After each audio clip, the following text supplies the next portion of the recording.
Okay, good evening everybody. Welcome to part 35, is it? I'm not sure. Of Mesilas Yesharim, Finding Your Path. Tonight we're going to be talking about lying, falsehood, and we're going to start off where we left off last week, which is the paragraph starts, Ulam Hashvois. However, oaths. Now, a little introduction is necessary because in the modern world we live in, people are very light with their speech. They're very largely unconcerned. The whole idea of the severity of an oath, of a shavua, and the Torah regards shavuos extremely seriously. This is a concept that's very foreign to us. So I think a little preliminary understanding of the severity of all speech, speech itself, and certainly shavuos. Shavuos shav, a false oath, it's interesting, we talk about Chil Hashem. Chil Hashem, to most people's mind, the desecration of God's name, means that a Jew, and more specifically probably an Orthodox Jew, does something which is a desecration of God's name. Does something like, for example, if he cheats in business, if he does something unscrupulous. I remember Nota Schiller, should be well, once told us a story about somebody sitting in a carriage in a railway, in a railway car, and there was this picture of this Orthodox Jew, seemingly with a nice big beard, and somebody was pointing out to him, this rabbi who was sitting next to him, this picture, and this guy's going inside for embezzlement.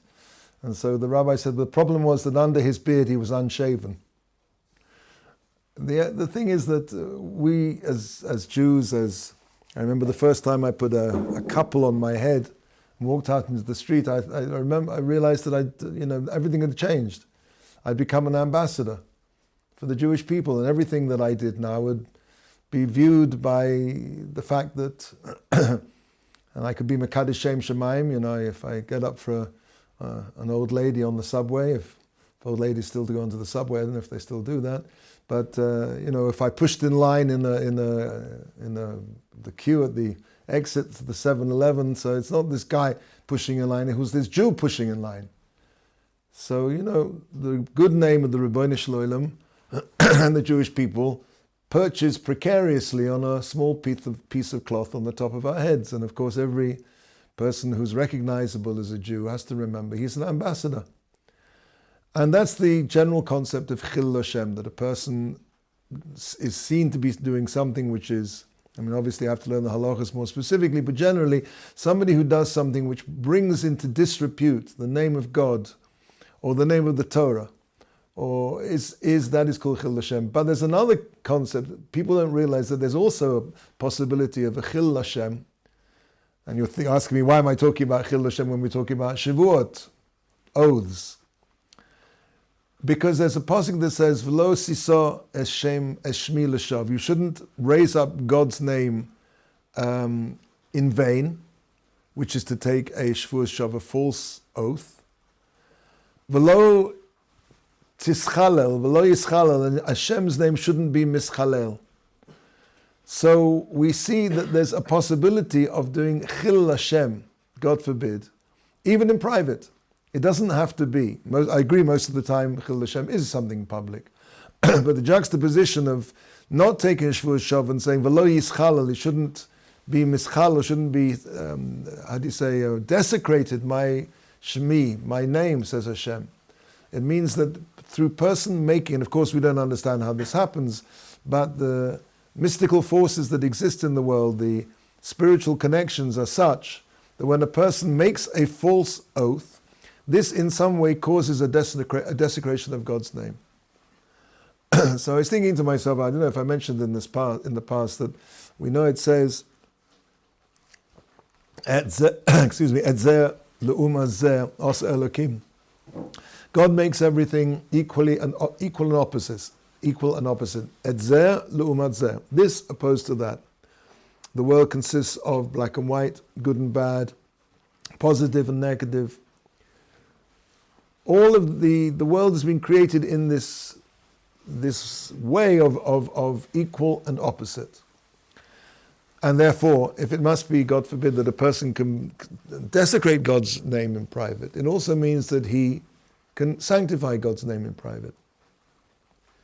And this reminded me very much of something that Rav Chaim Volozhin says, that, as you know, Rav Chaim Volozhin in the Nefesh HaChaim describes how every action in this world causes a chain reaction, which goes up and up and up and up to the highest places of existence, to the control room of the whole world, of the whole existence. And that causes a shefa, an influence of good, or God forbid the reverse, to come down into this world. You do a mitzvah, you do a chesed, you encourage somebody, that spiritual energy echoes all the way up to the highest places, to the control room, so to speak, and comes all the way down. And it can come down in many different ways. Let's say that mitzvah will bring shefa down to the world, and a typhoon that was going to happen in the China Sea will get cancelled. We don't see how these things happen. We don't see how our actions have spiritual ramifications all over the world, not just for the Jewish people, for the whole of mankind, for the whole of the existence. So there's this concept, and I was thinking to myself, so if it's possible, God forbid, to mechal Shem Shemayim in private, then it's also possible to mekadesh Shem Shemayim in private. And I think I could be right in saying that when a person is learning Torah principally, which is something which, it's true, you don't have to do by yourself, but it's possible when you sit by yourself, or with the chavrusa for that matter, and you learn Torah, this creates a Kiddush Hashem. It creates a more clear perception that there's a God running the world, that Hashem, the God of the Jews, Elokei Yisrael, is Hu HaMelech, is the king.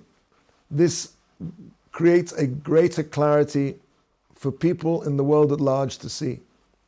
As the Nefesh HaChaim says, also he says that in the other way around, and to the negative side, this idea that, let's say, a big Talmid Chacham, one day he doesn't learn with quite all of his might. He learns a little bit less.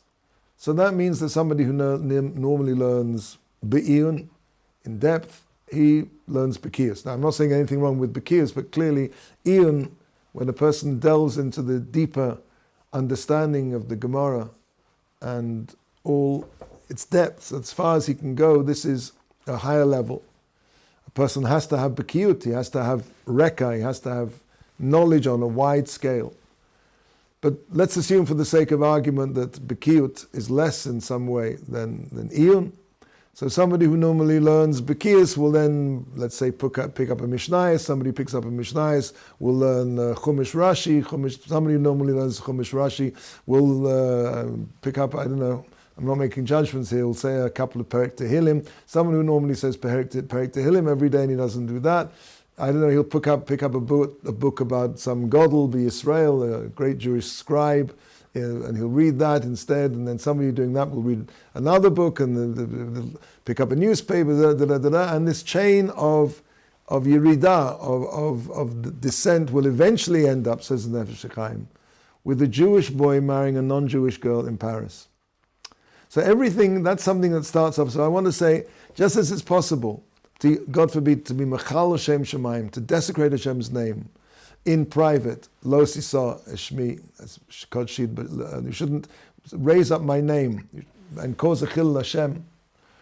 So similarly, by a person being mekadesh Shem Shemayim in private, by learning Torah, or doing a chesed in private for that matter, something that nobody sees, this on the other hand, this in the reverse, causes a kiddush Hashem in the world.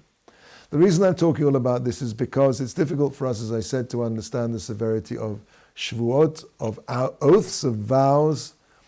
But if you put it back into the context of the fact that everything in this world comes from dibur, from speech, shehakol niyeh bidvaro. one of the brachot we make is that Hashem creates everything with words. The word for Hebrew for word, davar, is the same for a thing. Dibur, davar, thing, word. Things are basically words. Everything in this world exists and continues to exist.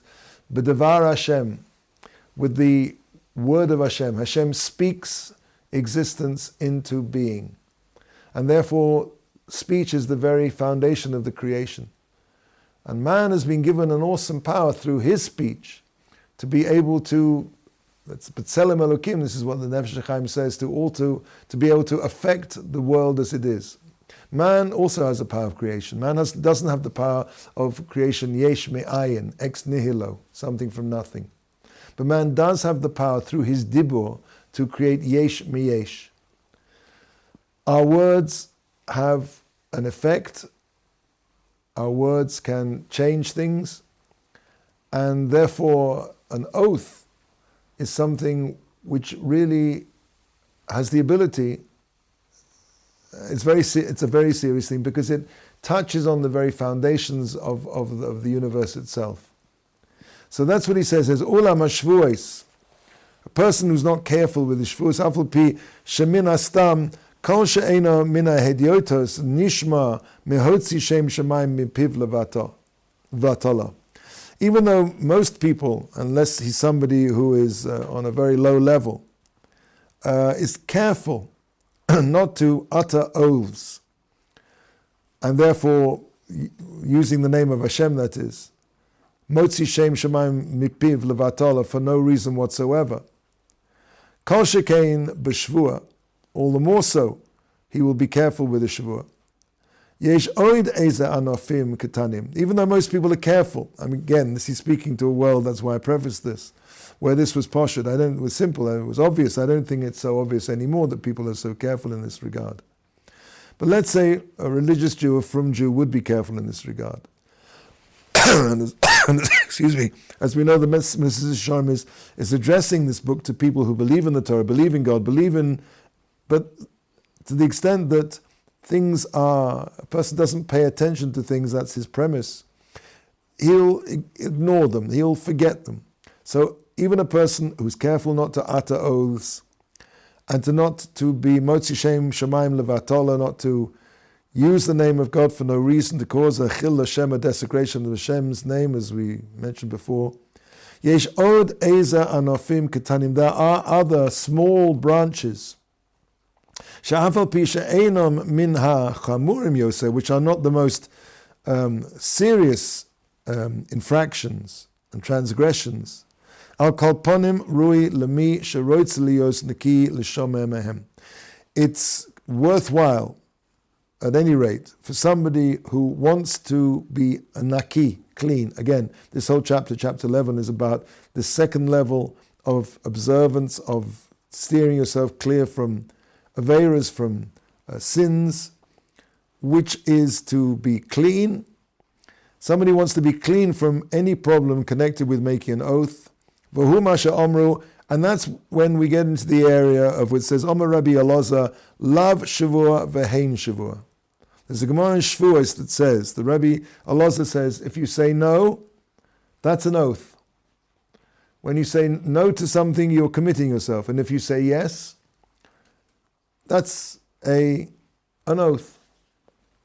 And Omer Rava says, v'hu Omer lav trei zimne v'hu. Sorry, and that's the same idea. The Rava says, if somebody says love, no, 2 times, that's a commitment of an oath. It's as though he's made an oath.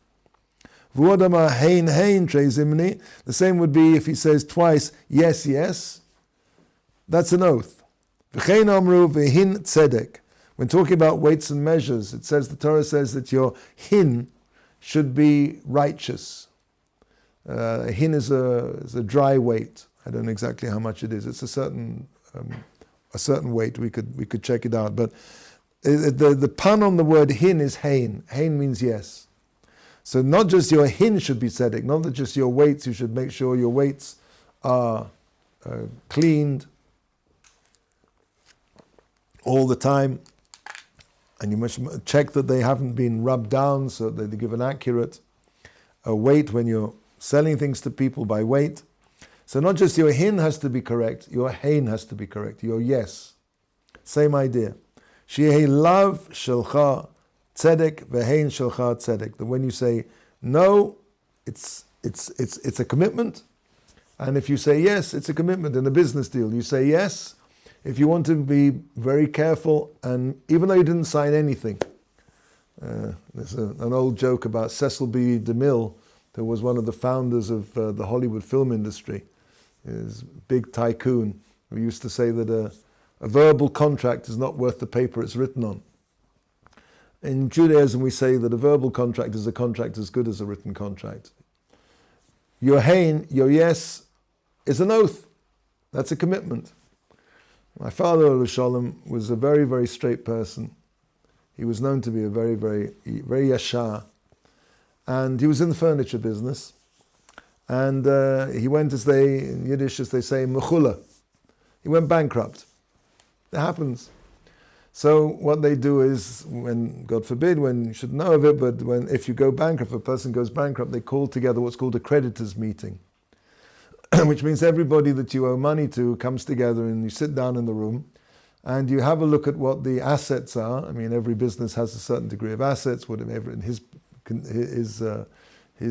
business, probably a certain amount of raw wood, a certain amount of furniture which had already been made, whatever it was, whatever the assets are. And they divide up the assets and they pay out whatever the assets are at a certain rate. Let's say whatever's left, let's say they'll pay 10 cents on the dollar.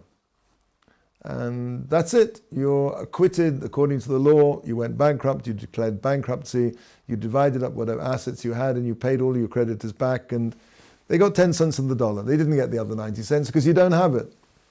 So the story goes about must have been about 5 years later, my father got back on his feet and business started to go well again. And he called another creditors meeting and he paid all of his creditors back the other 90 cents on the dollar. All of his creditors.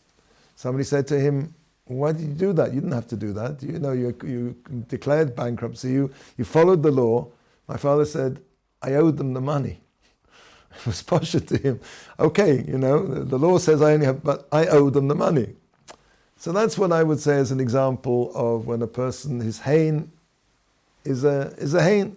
He says yes, he agrees to something, he owes you the money, he owes you the money.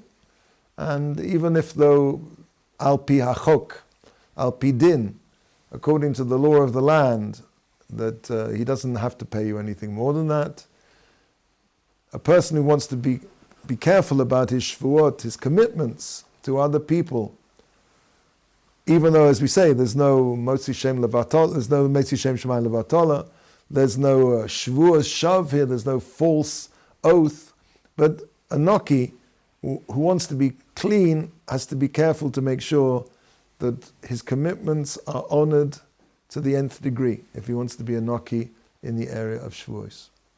Okay, we'll move on now to sheker, to lying, truth and falsehood. V'hinei devar sheker, gam hu cholira nitzpashet ma'oid ma'oid bivnei ha'odam. Also, the area of falsehood is something which is a serious sickness, widespread, very widespread amongst people. Vulam, madregas yesh boy. There are different levels of sheker. Yesh b'nei adam she'umnosam mamash hi hashakronas. There are people whose profession is to lie. They're professional liars, tricksters, conmen. Heim ha'ochin uvodim melibam kazovim gemurim leman harbos sicha ben habrios. And it might not even be that these people are conmen. It's just they make up falsehood out of whole cloth in order that they can get up and speak, that they'll grab people's interests. Or lehechoshev min hachomim. Or they'll do this in order to be considered to be wise, that somebody who's in the know. And it's all complete fabrication. They want to be considered people who know, v'yoed devarim harbe, that they're very knowledgeable. V'aleim Nema says about them in Mishlei Yud Beis, To'avas, Hashem sifsei shoker. It's a disgusting thing to Hashem, the lips of falsehood. For it says in Yeshaya, sifsosechem divrei sheker, l'shonehem avla teger, that their lips speak falsehood, and their tongues utter another word for falsehood, avla. Chazal already made a gezerah in Shabbos Lamed Beis. There are 4 groups of people who will not in the world to come be makabel, receive, be able to receive makabel, the face of the Shechina, whatever that is, a mystical concept, of course. One of those people, one of those groups that will not be makabel pnei Shechina are the group of liars. Now, of course, shakronim, we're talking about people who are professional and different levels, of course, but we're not talking about somebody who says an occasional fib. That's not. We're talking about somebody who is a habitual and serious liar. That's the kat shakronim. V'yesh acherim krovim lehem. Now that's the sort of how do you say, the mahadran level of liars, if one would put it that way. V'yesh acherim krovim lehem b'madrega. There are others which are close to them in their level. Afal pi she'einam kamohem mamash. Even though they're not like them, they're not as seriously affected by this habitual lying. V'heim ha'mechazvim b'sipureihem b'divreihem. There are those people who like to embellish, let's say, to spice up their stories with things which just aren't true. V'hainu she'ein umnosam. This is not their trade, so to speak. They're not professionals. Loleches ulivdois sipurim, and to give over, to speak out stories and things that actually never, lo nivru v'lo hoyu, never happened and never were. Aval b'voyim l'saper davama. But when they come to speak about something or other, ya'aravu bahem min ashkorim kamo sheyale al rucham. As the whim takes them, they'll interweave into something which is true, things which are not true at all. V'yisraglu bozeh, and people become, it's a very important thing, people become accustomed to this. Al sheshav lehem kamo teva, until it becomes second nature. The problem is not just the saying of the lie, but it becomes that a person debases his own judgment, and he can't tell the difference between truth and lies after a while. Because he gets used to interlarding, interspersing things which are totally fabricated into essentially a true story, and he can't tell one from the other. It all becomes part of the same thing. I think there's a famous story about a Hollywood cowboy, going back to Hollywood cowboy who I don't remember who it was, and apparently he came from a very un-cowboyish background in some Midwestern city. And so they fabricated, back in the day, the Hollywood, where you didn't have internet and stuff and Google searches and everything, and you can find everything about anybody with not too much effort.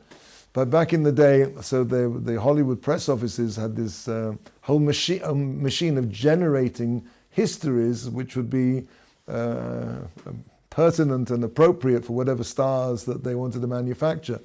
So this particular Hollywood, quote unquote, cowboy, unquote, as I said, came from some very un-cowboyish place out there in the Midwest, and so they fabricated this story that he'd come from somewhere like, I don't know, Tucson, Arizona, or somewhere, or Santa Fe, New Mexico.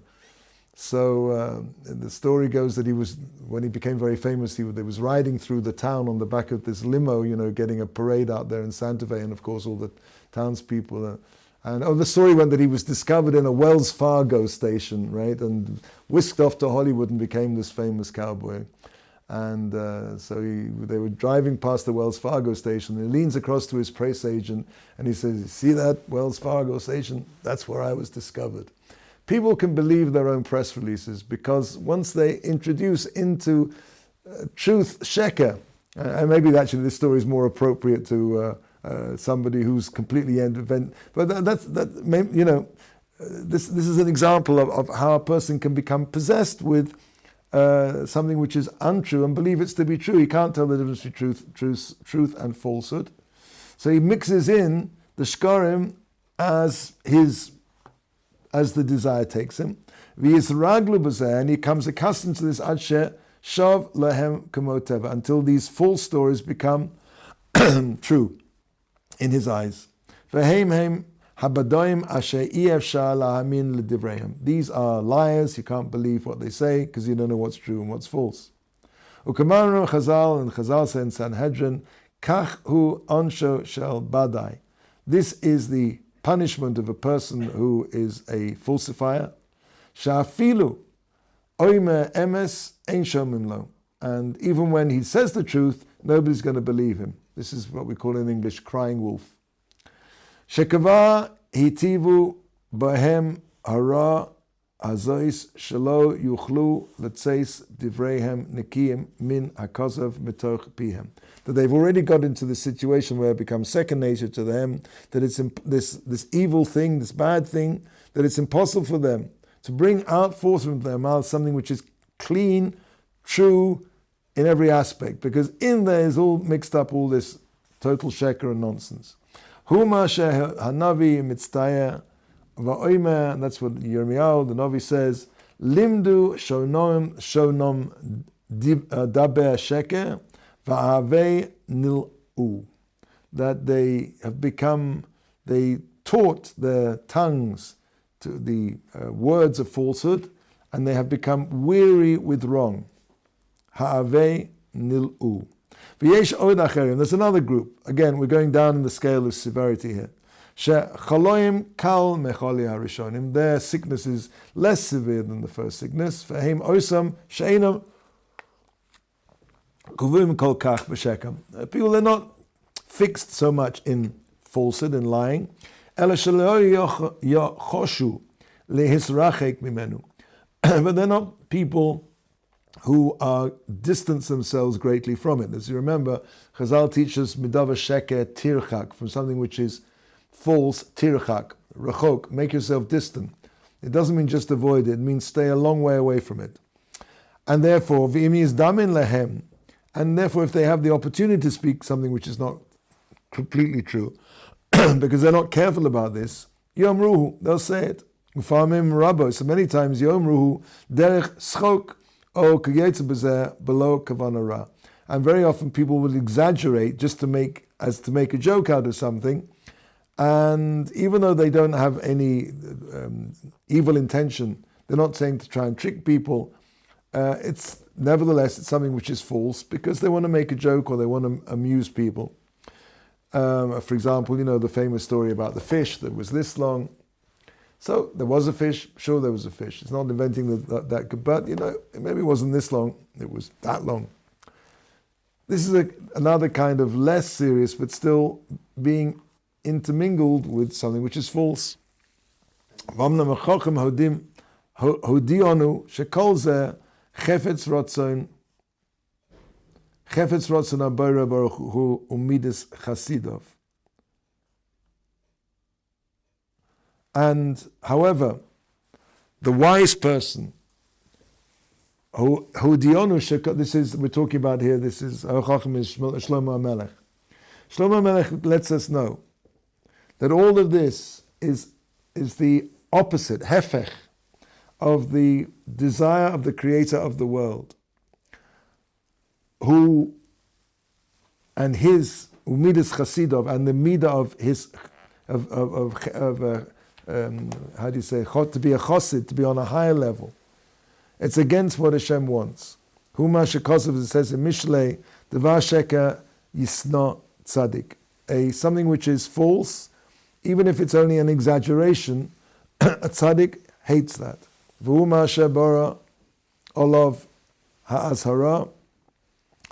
Ba'ah, and that is the warning that comes in Shmos when it says, Medava, as I said before, Medava sheker tirchak, from something which is false, distance yourself.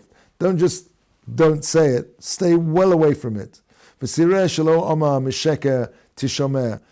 pasuk doesn't say guard yourself from falsehood. Tirchak, make yourself distant from it. Laha'ir oisonu al herchek gadol v'bericha ha'rabba shetzorech livroach mizeh, to inform us, to let us know that we should make ourselves very distant and how much we have to run away to the other extreme, far away from anything which is false. Ukava Nehemiah also already says, we already know, it says in Tzfania, in the Novi Tzfania, Sheris Yisrael lo yesa avla v'lo yidabru kozov v'lo yimotze b'fihem loshen tarmis. Sheris Yisrael, the remainder of the Jewish people, they will not do something which is avla, which is a sin, which is not true, and they will not speak kozov, falsehood, and v'lo yimotze b'fihem, and you're not going to find in their mouths a lotion of tarmis. Again, sheker, falsehood, deceit. The Chazal say in Shabbos Nun Hey, Choy Somo Shel HaKadosh Baruch Hu is emes. The seal, the signature, the imprimatur of God, of Hashem, is truth. And if you look into the Hebrew alphabet, you'll notice that emes are the three letters. Aleph is the first letter, Taf is the last letter, and Mem is pretty much the middle. Because Hashem, anything which is true from the beginning to the middle to the end. If you look at the letters of Sheker, Shin, Kuf, and Reish, they're all kind of bunched up at one end of the end of the alphabet. Somebody also pointed out it's interesting that all the letters Emet have a sturdy, foundation. The Aleph, if you look at an Aleph, the Aleph sits on two legs. The Mem has a nice long line at the bottom to keep it nice and solid. And the Taf has two legs. Sheker, the Shin comes to a point, at least in the way it's written in the Torah. The Kuf of the point has 1 point, and the Reish only has 1 point. So Sheker is something which is very flimsy. It has no real kiyum. Emes is Yatziv. Emes v'Yatziv is secure.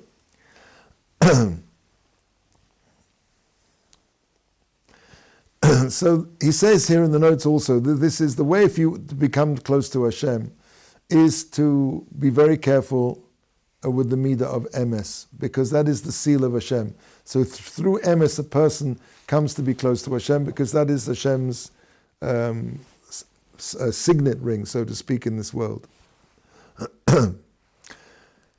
ובוודאי שאם האמס הוא מה שבחר בו הקדוש ברוך הוא, לקחתו, לחוסם בו, surely, if Hashem has chosen this midah of emet, of truth, as the way He signs Himself off, so to speak, kama yiyeh hefchoi meso'ov lefonov, how much is the opposite repugnant in front of Him? V'hisi HaKadosh Baruch Hu, ala emes as hara rabbah. We're going to see now, he's going to bring various sources how important truth is. Dabru emes ish esra'eu. People should speak truth one to another. That's in Zechariah and Yeshaya. It says, Uhuchan chesed kisei v'yoshav olav be'emes. Hashem has prepared his throne with kindness, and He sits upon it in truth. For Aman, it says also in Yeshaya, "V'yoma ach ami heima bonim lo yishakru," and he said, "Even my people, they are my children, and they will not lie." So halamadata shezeh toli zeh b'zeh. The two are connected one another. To the extent that a person is connected to emes, he becomes a ben of HaKadosh Baruch Hu, Hashem's son. If we want to be bonim LaHashem, because we can have different relationships, we can also be avodim. But if we want to be a bonim, we want to be, so therefore we have to, exemplify this midah of emes, of truth. V'ama, it also says, Holamadnu, so that's the end. Holamadata, see, you've learned shezeh toli b'zeh. One depends on the other, as I said. V'Amar says in Zechariah, V'nikra Yerushalayim Ir ha'emes. Yerushalayim is called the city of truth. And the idea of that is that you see that the way we want to praise Yerushalayim is by saying it's a city of truth. Therefore, the idea of something which is truth is something by which you can praise something. And that's why Yerushalayim is called the Ir ha'emes, to praise Yerushalayim. Lahagdil chashivusa, to elevate its importance. Ugavam Razal said it's a makos v'doma es bilvaboy. A person should speak truth in his heart. Kagon Rav Safra, like Rav Safra. Now he doesn't bring it here. I don't know why he doesn't. But the case of Rav Safra is where Rav Safra wanted to sell something, and somebody came to buy it from him, and he offered a certain price for it. And Rav Safra was saying Kriya Shema at the time, so he just kind of, because he couldn't speak. He was in the middle of Shema. So the purchaser thought that he was trying to ask, wasn't prepared to accept the money that he offered him. Let's say he offered him $100 to start off with. So the buyer went, Rav Safra was going, and the buyer says, okay, $200, $300. So at the end of the day, when he finished saying Kriya Shema, he went to the buyer and said, here, take it for $100. So again, that's an expression of Rav Safra, who, even though this guy was prepared to pay him a lot more money, but al pi emes, he accepted the original offer. When it was indicating that he accepted it when the buyer thought that he was demanding more money. So that's where we are. Rav Safra, right? So that teaches you how far truth, the meter of truth goes. The truth, over here there was no lie. He didn't tell him anything false. He didn't say, he just, even in the truth was an internal truth. I committed to sell this thing for $100. So it really doesn't matter after that. Klape, my commitment, that's the truth. So even though he offered me $500, I can't take it. Ukavar asru l'tamid chacham l'shanos hadiburo chutz mishlosh dvarim. Also, we know that Talmid Chacham is it's prohibited for him to bend his words, except for three things. And what are those three things? Are that one of them, for example, I'll just give you one example. If Rashi explains over there that if a person knows, let's say, all of Maseches Kedushin, and he knows it really well, knows it back to front, and somebody says to him, "Do you know Maseches Kedushin?" He can say, "Not very well." He's allowed to not say the exact truth, and I can't lie outright, but he can say, I don't know, not so well. I mean, what's not so well? Even though he does know it very well, because of the midah of anova. That's one example. There's another example. The third example is that if he says, it's an interesting example, that if he says about a certain place where they give hospitality, what's it like over there? Is it a good place to stay? And he's allowed to say that it's okay, even though it's a very good place to stay. Why? In order that it shouldn't be like swamped by people who want to go over there and make themselves a nice freebie, place to be able to camp out there and benefit from the generosity of the Balabayas. So in order to not make it that this place is swamped by freeloaders, he's allowed to say that it's not a fantastic place to stay. So he's allowed. That's a couple of examples there. So I really wanted to get to the end of this, but I think we're going to have to. Yeah, actually, no, that's fine. We got to the end. That's good. That's good. I just want to finish with a nice story, talking about freeloaders. Doesn't really have a lot to do with. There is a Jew in London whose name escapes me now.